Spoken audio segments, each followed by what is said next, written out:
আসসালামু আলাইকুম। আজকে আমি শর্টকাটে মুরগির মাংস রান্না করব। কড়াইয়ে দিয়ে দিলাম মুরগির মাংস আলু একসঙ্গে দিয়ে দিয়েছি।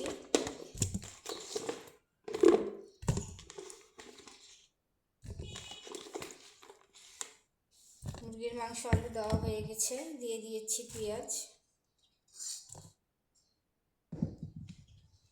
আদা রসুন বাটা, জিরা বাটা এখানে দিয়ে দিচ্ছি। দিয়ে দিচ্ছি হলুদ, দিয়ে দিচ্ছি মরিচের গুঁড়া, দিয়ে দিচ্ছি ধনিয়ার গুঁড়া, দিয়ে দিচ্ছি লবণ, তেজপাতা, ছোটো এলাচ, বড় এলাচ, লং এগুলো দিয়ে দিচ্ছি। দিয়ে তেল দিয়ে দিব,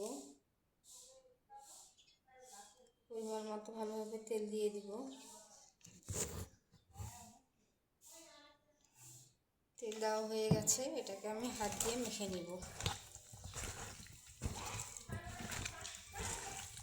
আজকে এইভাবেই মুরগির মাংস রান্না করব।